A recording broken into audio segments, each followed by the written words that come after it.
인류의 역사가 예수님의 탄생으로 BC와 AD로 나뉘어지듯이 한 개인의 인생의 역사도 BC와 AD로 나눠지는 경우가 있습니다.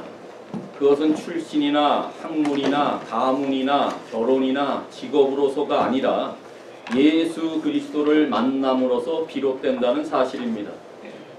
성경에는 예수님을 만난 이후에 삶의 일대 전환을 가져왔던 사람들이 많이 있는데 그 중에 참으로 모범이 되고 훌륭한 모델을 꼽는다면 단연 사도 바울입니다. 사도 바울은 이스라엘 베냐민 지파로서의 정통 유대인으로서 바리새인의 그 삶을 정말 행함 있는 지성인의 모습을 가지고 살았습니다. 그랬던 그가 예기치 못한 장소에서 예기치 못한 방법으로 예기치 못한 때에 예수 그리스도를 만났습니다. 바울은 예수를 믿는 자들을 잡으러 갔다가 다메섹 도상에서 부활하신 주님을 만났습니다.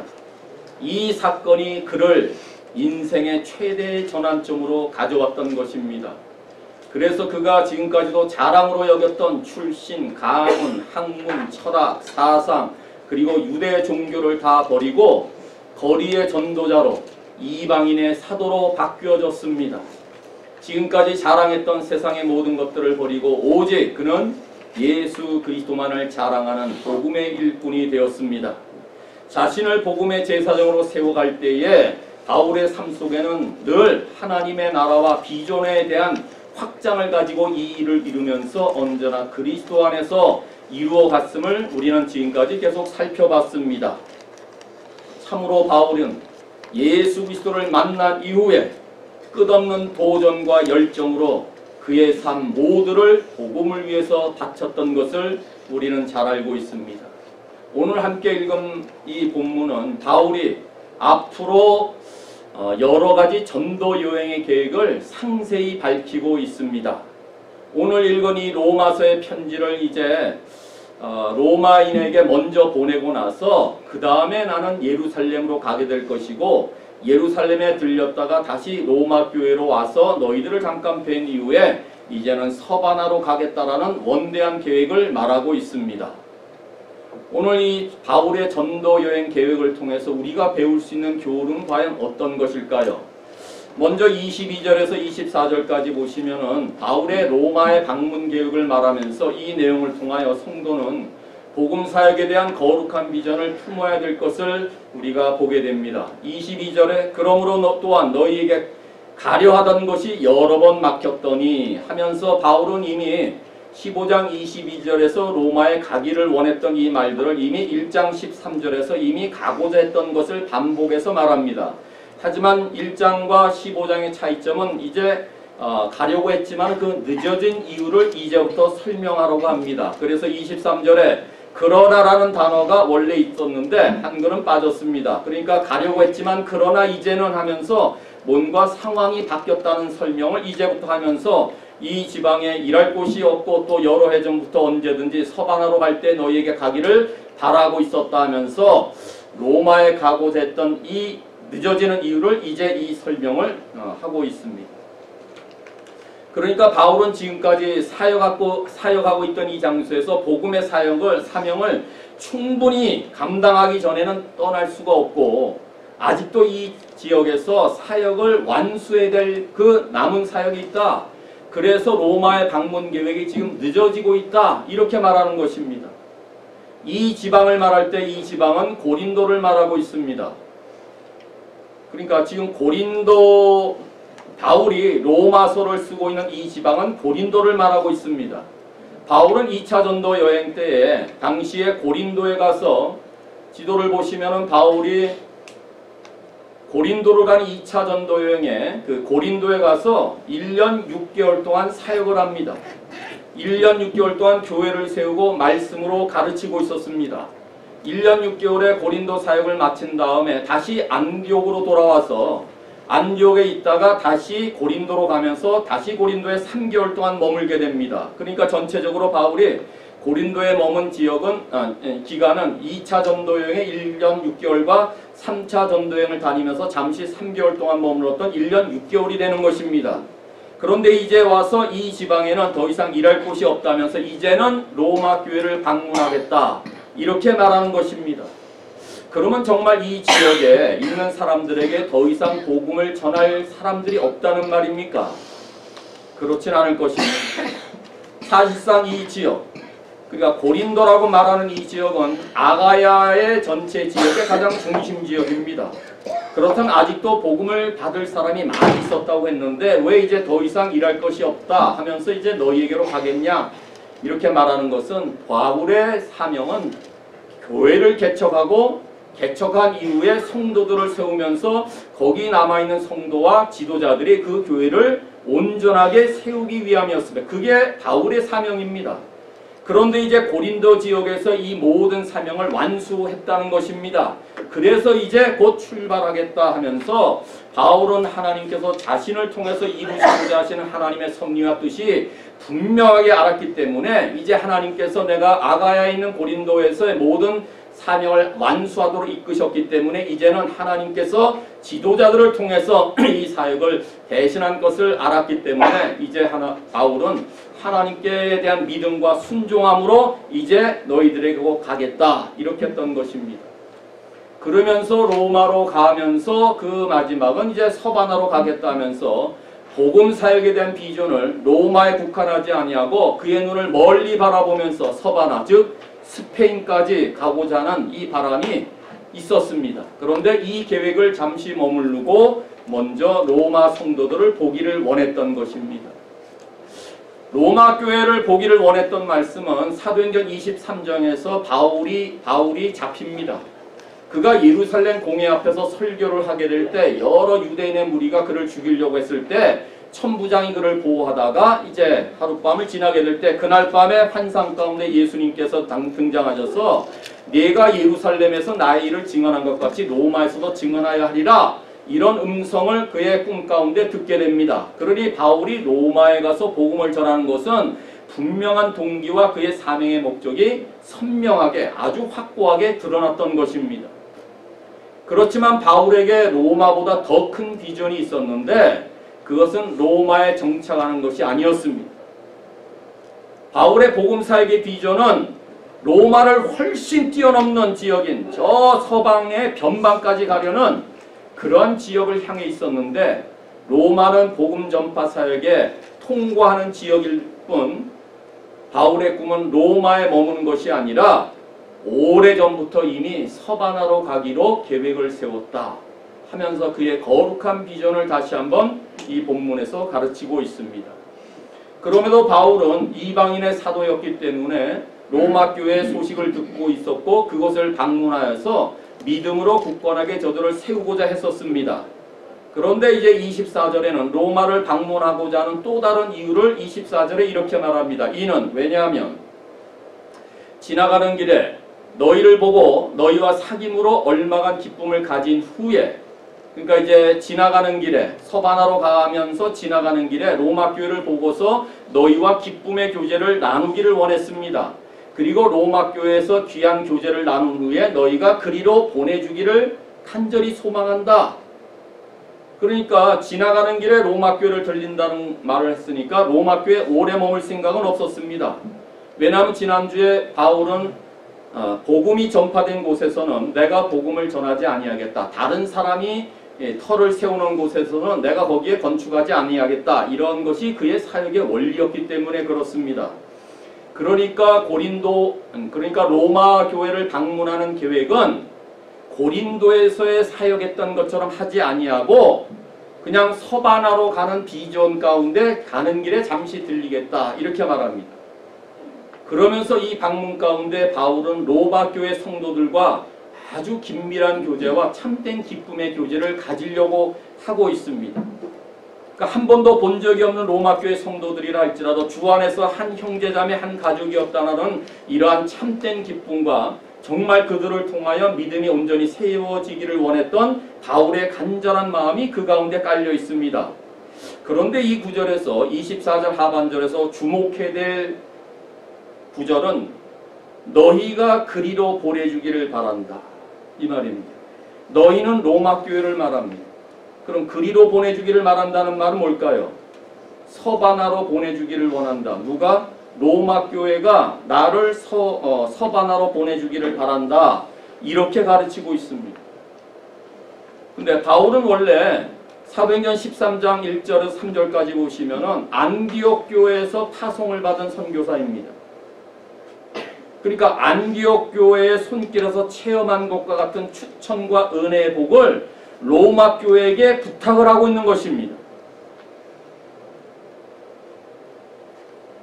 원래 바울은 자비량 전도가 기본 방침이었고 이를 실천했습니다.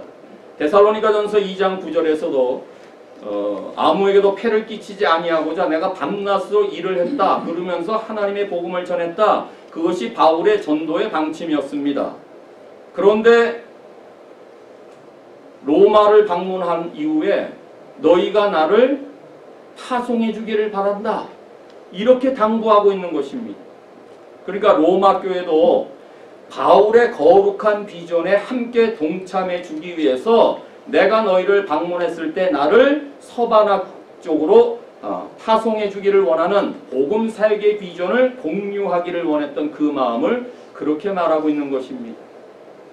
우리는 여기서 바울의 자급정신의 견지에 서서 그의 고상한 인격을 볼 수가 있을 뿐만 아니라 또한 자기의 원래 전도 방침을 잠시 중단하면서 다른 교회의 사랑과 은혜를 요구하는 것은 그의 탁월한 지도자의 인격이 아닐 수 없습니다.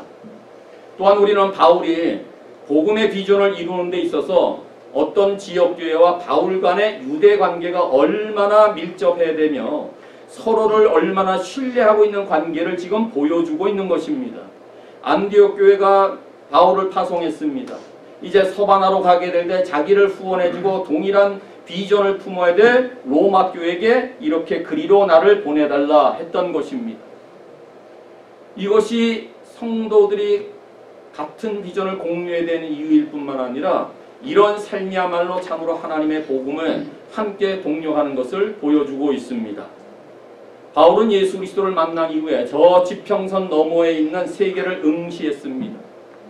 예루살렘, 안디옥, 고린도, 로마에만 머문 것이 아니라 먼 지역까지 바라봤습니다. 당시 로마 제국의 서쪽 끝이라고 말한 서쪽의 변방까지도 그는 가지고 있었다 그 말입니다. 바울은 어떤 조직이나 제도나 프로그램에 얽매이지 않고 자신의 명예나 철학이나 사상에 머물지 않았습니다. 언제든지 자기가 생명이 주어지는 한 저 땅끝까지 이루겠다는 주의 명령을 실천하고자 했던 사람입니다. 우리가 이미 아는 대로 이러한 복음의 사명을 끝까지 감당하고자 얼마나 매를 맞았습니까? 얼마나 헐벗고 굶주렸고 감옥에도 갇혔습니까? 이런 감옥에 갇히면서도 철창 사이로 저 지평선 너머에 또 다른 곳을 봤던 것은 바울이 가졌던 복음사역에 대한 거룩한 비전입니다. 이런 비전이 있었기 때문에 어떤 일에서도 지치거나 절망하지 아니하고 끝까지 복음 때문에 생명을 주님 앞에 바쳤던 것입니다. 이것이 그의 비전이라면 우리도 예수 그리스도를 만난 이후의 일생에 전환점을 가지며 여기까지 온 사실을 확신하신다면 이 땅에서의 편안과 안일이 아닌 참으로 하나님이 원하시는 복음 사역에 대한 거룩한 비전을 이 시간 다시 한번 품기를 바랍니다. 그리고 우리의 서바나로 향해 또 갈 수 있어야 합니다. 우리의 서바나의 행은 끝이 아니라 이제 시작일 뿐입니다. 하나님께서 우리의 생명이 다하는 날까지 그 비전을 이루시고자 우리를 붙들어 주실 것이고 우리를 사용하실 것이고 우리를 통해서 온 나라에 놀라운 복이 전달될 것을 믿으시면서 앞으로의 남은 기간 주님이 오시는 그날까지 복음 사역의 거룩한 비전을 품는 신실한 교회가 될 수 있기를 바랍니다. 바울은 이제 고린도 지역의 사역을 마무리하고 로마를 들렀다가 서바나의 전도 여행을 계획하고 있습니다. 그런데 이 일을 행하기 전에 두 번째 본문에서는 예루살렘의 방문 계획을 세우고 있습니다. 처음에 문단은 로마의 계획이고 두 번째는 예루살렘에 대한 방문 계획을 갖고 있습니다. 우리는 이 두 번째 문단에서 성도는 복음 사역에 대한 사랑의 섬김이 있어야 될 것을 이제 배우게 됩니다. 먼저 25절 그러나 이제는 내가 성도를 섬기는 일로 예루살렘에 가노니 라고 말하고 있습니다. 그러니까 바울이 앞문단에서 로마에 방문 계획이 있었는데 이 방문 계획이 또 지연되고 있는 것은 섬기는 일로 예루살렘에 가고자 하는 이유를 달고 있습니다. 이 가논이라는 단어는 원래 원어에 현재 시제로 되어 있기 때문에 지금 로마에 가고 있는 중이라거나 아니면 지금 출발을 곧 할 거라는 의미의 현재 시제입니다. 어떻든 지금 가고 있다 아니면 곧 출발하겠다 이렇게 말하면서 그 성도를 섬기는 일로 지금 가고 있다라고 말하면서 그 성도를 섬기는 일이 그 그러니까 로마를 가는 일에 지연이 된다는 그 이유를 달고 있습니다. 그래서 26절 이는 그러니까 성도를 섬기는 일로 예루살렘에 가는데 왜냐하면 이는 원래 한글 번역에 왜냐하면이라는 뜻입니다. because 마게도냐와 아가야 사람들이 예루살렘 성도 중 가난한 자들을 위해 기쁘게 얼마를 연보하였기 때문에 지금 이것을 예루살렘에 전달한 이후에 로마에 가겠다.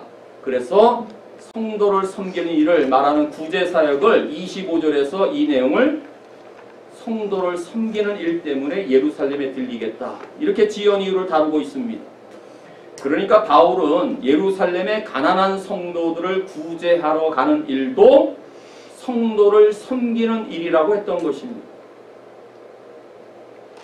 이 일을 위해서 마게도냐와 아가야 사람들이 사랑의 섬김을 통해서 헌금을 이렇게 모았는데 이걸 기쁨으로 행한 것임을 자랑스럽게 다루고 있습니다. 마게도냐와 아가야 사람들이 예루살렘 교회 가난을 보고 구제 헌금을 했다 그 말입니다. 다시 지도를 살펴보시면은 마게도냐의 지방의 중요한 도시는 빌립보와 데살로니카를 마게도냐로 말합니다. 당시의 로마 행정구역상 미국같이 뭐 카운티, 주, 스테이트 이런 것을 구분할 때 마게도냐 한 지역 거기에 주요 도시는 빌립보와 데살로니카입니다. 그 다음에 아가야 지방을 말할 때는 언제나 고린도가 중심 도시입니다. 물론 고린도 위에 아테네도 있고 하지만은 중심 도시를 말할 때 보통 이 말입니다. 그런데 마게도냐와 아가야 성도들이 이쪽에 있는 예루살렘 교회가 고난을 당할 때, 가난할 때 헌금을 했다는 것입니다. 마게도냐와 아가야. 그럼 마게도냐가 아가야가 어떨 때 헌금을 했겠습니까? 이 내용은 고린도 후서 8장과 고린도 후서 9장 1절과 2절을 근거로 하면 마게도냐 교회와 아가야에 있는 교회들이 예루살렘의 가난한 성도들을 위해서 구제사에게 기쁨에 동참했는데 그들은 편안하고 잘 살고 잘 먹을 때가 아니라 환난의 많은 시간 가운데 어려운 가운데 구제헌금을 했다는 것입니다. 이미 그들은 복음 때문에 핍박과 환난을 겪은 어려움이 있었기 때문에 이 어려움을 당한 사람들을 이해할 수가 있었습니다. 그래서 자기들도 힘들고 어렵지만은 지금 가난한 가운데 있는 예루살렘 유대 성도들을 위해서 이방교회가 구제헌금으로 저들을 기쁨으로 도왔다고 말합니다. 그래서 이 헌금을 가지고 바울이 고린도에서 다시 예루살렘으로 갔다가 다시 돌아오겠다. 로마를 보겠다. 그래서 늦어지는 이유를 말하고 있습니다. 26절의 이 말씀에서 기쁘게 얼마를 연보했다. 누가? 마게도냐와 아가야 사람들이 기쁘게 얼마를 연보하였다라고 했을 때 우리는 헌금의 기본 정신을 살펴볼 수가 있습니다. 헌금은 기쁘게 하는 것입니다. 이 헌금은 언제나 자발적인 참여가 있었다고 말할 때 기쁨으로 드리는 것입니다. 얼마를 드렸다고 했으니까 정해진 액수를 드린 것이 아니라 그 성도들이 드린 헌금액이 자유롭게 드렸다고 말하는 것입니다. 여기에 연보라는 단어의 원래 원어는 코이노니아라는 단어를 택했습니다. 원래 이 단어는 교제와 협력이라는 단어를 말하면서 이 단어를 연보, 영어에도 contribution, 헌금으로 이렇게 또 적용을 했습니다. 다시 말하면 참된 교제가 있는 곳에는 이처럼 물질이 따라온다. 이걸 말하면서 바울은 그들이 드린 그 교제를 헌금을 통해서 참된 교제를 드러내고 있는 것을 보여줍니다. 참된 교제가 있는 곳에 아름다운 헌금의 구제사역이 있다는 것을 보면서 이것이야말로 참으로 가장 아름다운 섬김과 생명력이 넘치는 교회의 참모습임을 확인해 볼 수가 있습니다. 그런데 바울은 아니 다른 동역자를 보내도 되고 고린도 교회 어떤 지도자를 보내도 되는데 바울은 이 구제사역에 대한 헌금을 자기가 친히 가지고 가는 큰 역할을 담당을 했습니다. 그래서 이 헌금을 전달한 이후에 고린도에서 로마를 지나 다시 서바나로 갈 수 있는 기회를 중단했습니다.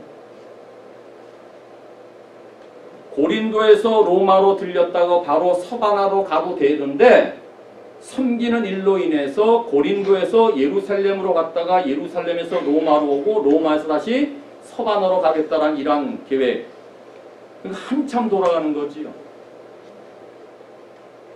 아마도 2,400km를 더 갔어야 된다. 성경학자 그렇게 봅니다. 당시에는 뭐 배를 타야 되고 걸어가야 되고 이날처럼 뭐 비행기 타고 가는 거리가 아니기 때문에 이러한 희생도 간소한 것이 성도를 섬기는 일에 바울은 동참했다. 왜요?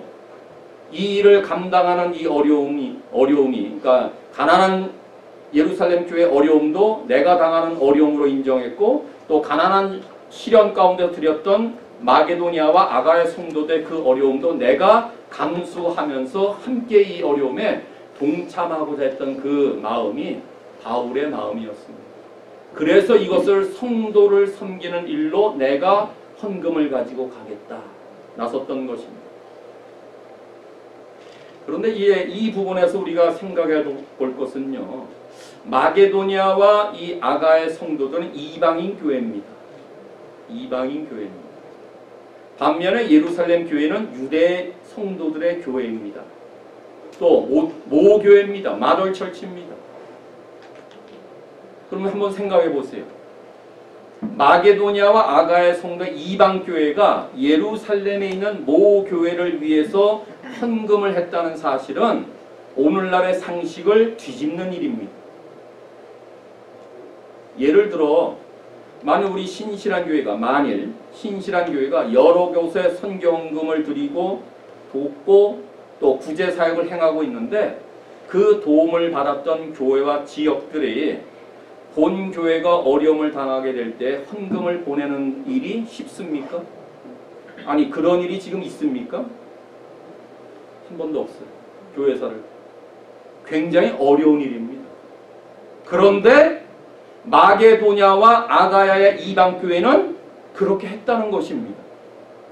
이게 얼마나 놀라운 일입니까?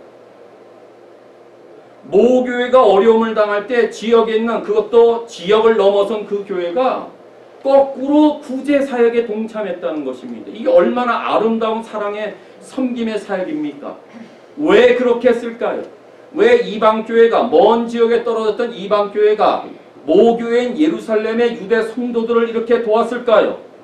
그 이유를 27절에 왜냐하면 한글에 빠졌습니다. 왜냐하면 저희가 기뻐서 했기 때문이다.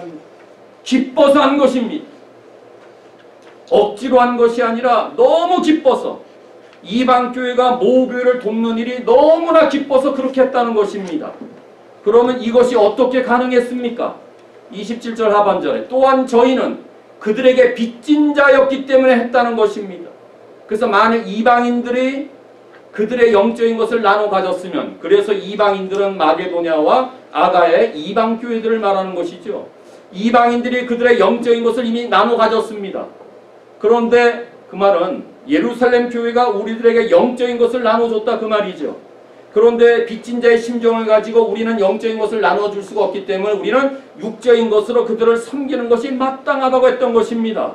그러므로 영적인 것은 그들이 복음을 전해 들었던 것입니다.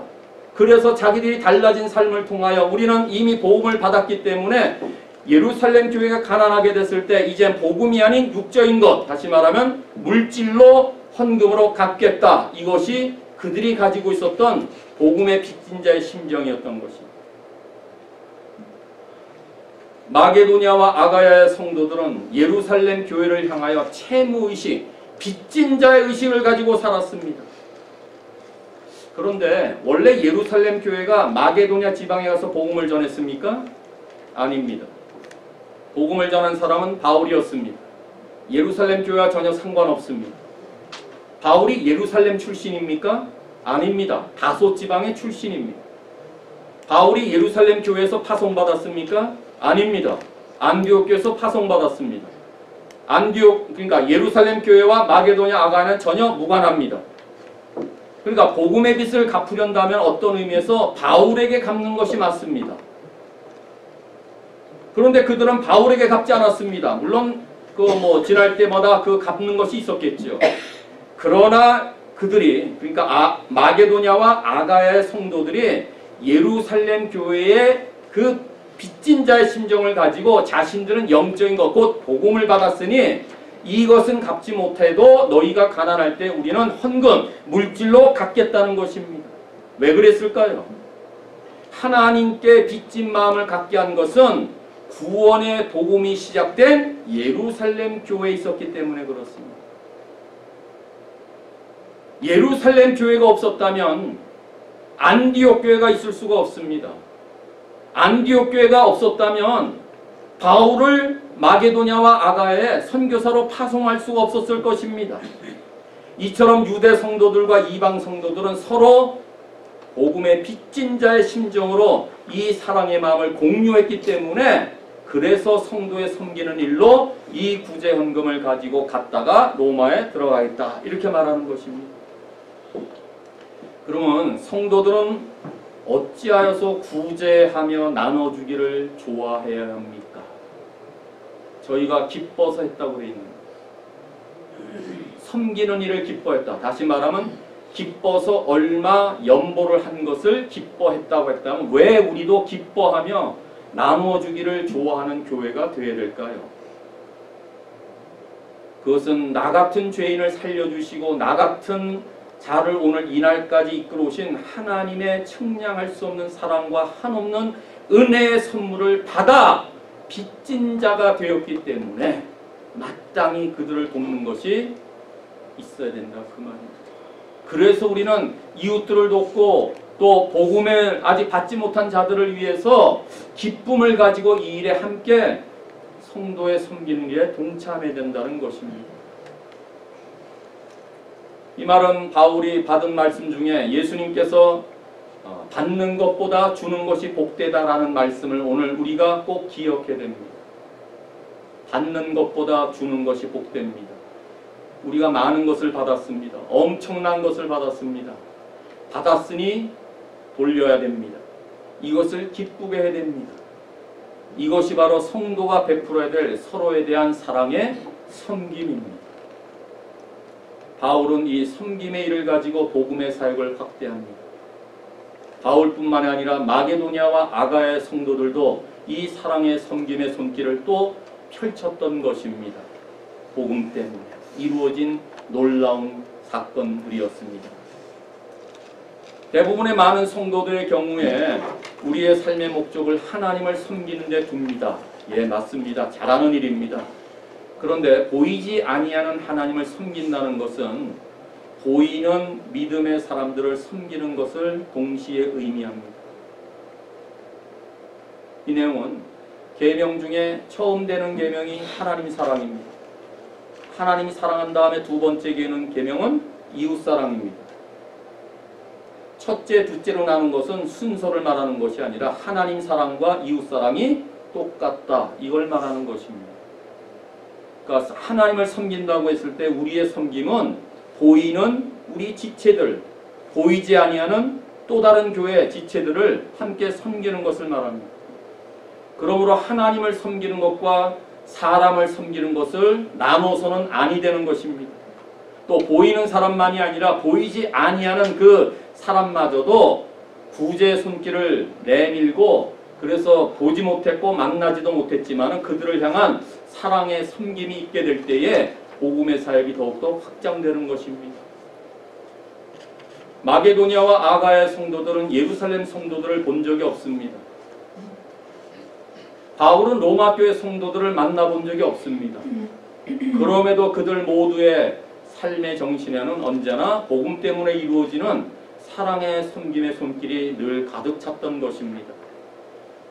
그러니 우리도 무엇을 하든지 사랑의 섬김으로 하면은 그 일은 거룩한 일이 되고 내 직업은 성직이 되고 그 일을 하는 나는 성직자가 되는 것입니다.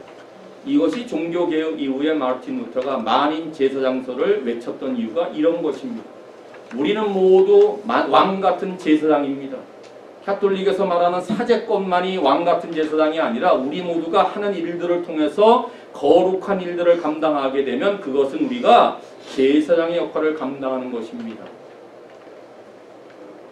따라서 사람을 섬기는 일이 하나님을 섬기는 일이라는 사실을 확인하시면서 우리 신실한 교회도 초대에 있었던 이러한 교인 성도들이 교회들이 품었던 복음의 빚진 자의 심정으로 사랑의 섬김을 통하여서 사람들을 바르게 섬기는 참된 교회와 또 사랑의 성도들로 세워질 수 있기를 또 간절히 바랍니다. 바울은 이제 이방교회가 드린 헌금을 가지고 예루살렘을 방문한 이후에 다시 로마 교회를 거쳐서 서바나로 갈 계획을 그 다음 본문에서 말하고 있습니다. 그래서 마지막 본문은 바울이 서바나를 방문한다는 계획을 세우고 있습니다. 이 내용을 통해서 성도는 복음 사역을 통해서 그리스도의 충만한 복을 나누어야 될 것을 보여주고 있습니다. 먼저 28절에 그러므로 내가 이 일을 마치고 이 열매를 그들에게 확증한 이후에 너희에게 들렀다가 서바나로 가리라. 바울이 이 일은 마게도냐와 아가 이방교회가 예루살렘 교회를 돕는 일을 마친 다음에 이 열매를, 그러니까 이방교회가 즉 마게도냐와 아가야 성도들이 드린 헌금을 그들에게 예루살렘 교회들에게 확증한 이후에 너희에게 로마에 들렸다가 어디로? 서바나로 가리라. 그래서 그의 마지막 계획은 서바나입니다.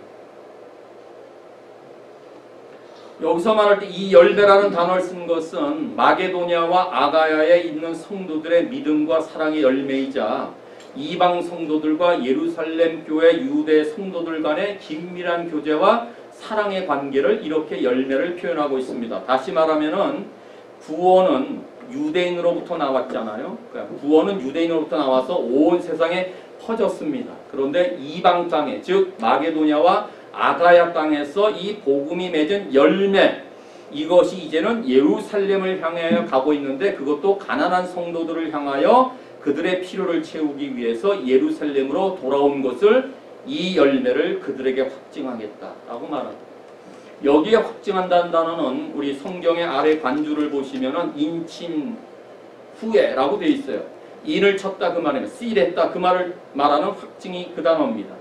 이 말은 이 헌금을 예루살렘 교회에 확실히 전하고 그 헌금이 복음 전도의 열매라는 내용을 그들에게 확인시켜 준 다음에 바울이 생각했을 때는 이방 교회가 든 이 헌금을 예루살렘 교회가 기꺼이 받아줄 것에 대한 분명한 확신을 가지고 있음을 이렇게 표현하고 있는 것이 26절입니다.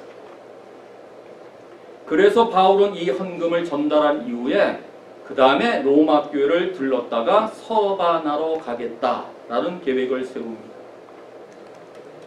지도를 보시면은 가운데에 아덴 밑에가 고린도인데 빨간 줄의 화살표가 고린도에서 예루살렘으로 갑니다. 그 다음에 예루살렘에서 파란 색깔이 로마로 다시 갑니다. 그리고 이제 마지막이 로마에서 스페인이라고 말하는 서바나로 가겠다 그 말을 말하는 거예요. 그러니까 아까 조금 전에 말씀드린 대로 가운데 고린도에서 바로 로마를 들렸다가 로마에서 서바나로 가면은 굉장히 시간이나 거리를 단축하는데 성도의 섬기는 일로 인해서 고린도에서 예루살렘으로 갔다가 예루살렘에서 다시 로마에서 서바나로 가겠다. 그것이 최종적인 바울의 전도 계획이었습니다. 우리는 바울이 이 본문에서 서바나로 가리라라는 이러한 계획을 세우고 있었음에도 바울이 정말 서바나에까지 가서 복음을 전했는지에 대한 정보는 하나도 없습니다. 정말 갔는지 안 갔는지 우린 알 수가 없을 뿐만 아니라 그 다음에 서신서인 에베소부터 이제 옥중서신과 목회서신에도 서바나라는 이야기를 다룬 서신이 없기 때문에 그가 정말 서바나로 갔다고 자신 있게는 말할 수 없습니다. 어떻든지 간에 그의 전도의 계획은 서방의 끝인 스페인, 서바나까지 가고 있었음을 분명히 말하고 있습니다.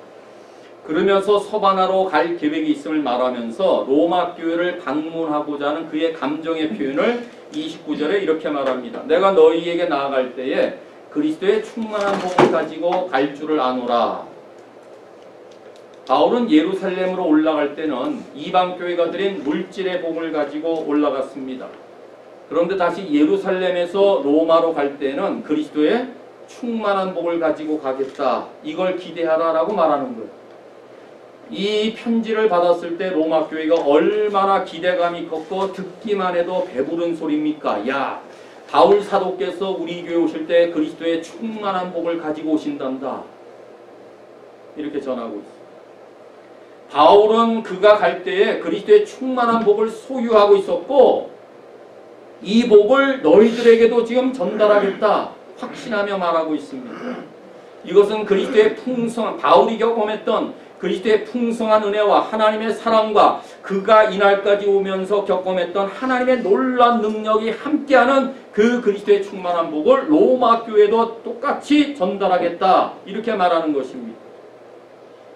이러한 그리스도의 충만한 복을 전달하고자 바울은 평생 동안 그 거룩한 비전 앞에 그의 몸을 하나님 앞에 헌신했던 것입니다.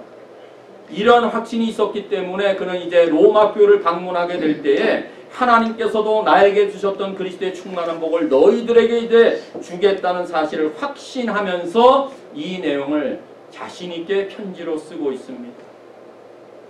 일반적으로 복이라고 말하면 사람들은 보통 건강이다, 장수다, 물질적인 번영이다, 명예다, 자녀들이 잘 되는 것이다 이렇게 말합니다. 이건 세상 사람들이 말하는 복입니다. 그러나 성경의 복은 그렇게 가르치지 않습니다. 바울이 말하고자 했던 그리스도의 충만한 복은 로마 교회에 주시는 그리스도께서 주시는 복을 말합니다. 이것은 그리스도의 복음을 통해서 오는 복을 말합니다. 물질의 복을 말하지 않습니다. 재물의 복을 말하지 않습니다. 지위 권세를 말하는 복이 아닙니다. 이 내용을 어떻게 할까요? 에베소 1장 3절에 찬송하리로다 하나님 곧 우리 주 예수 그리스도의 아버지께서 그리스도 안에서 하늘에 속한 모든 신령한 복을 우리에게 주셨다라고 가르치고 있어요. 그렇다면 우리는 이미 하늘의 신령한 복을 받은 자들입니다. 바울뿐만이 아니라 우리도 그리스도의 충만한 복을 전달할 수 있는 자입니다. 왜요? 이미 다 그리스도 안에 속한 하나님의 모든 복들을 받았기 때문에 그렇습니다. 그 복은 창세전에 우리를 하나님께서 택하신 복입니다. 그 복은 그리스도 안에서 거저주시는 은혜의 복입니다. 그 복은 오늘 이날까지 하나님의 동행하심의 복이고 지켜주심과 보호하심의 복입니다. 그 복은 주님의 보혈로 말미암아 우리를 구속고 죄의 사함을 가져다준 복입니다. 그래서 우리가 하나님의 자녀가 되는 복된 것을 가지게 된 그 복을 말합니다. 이 복이야말로 하늘나라 기업을 이어받을 수 있는 복! 이 땅에 속한 복이 아니라 그리스도 안에서 누리는 영적인 복, 하늘에 속한 복을 말합니다.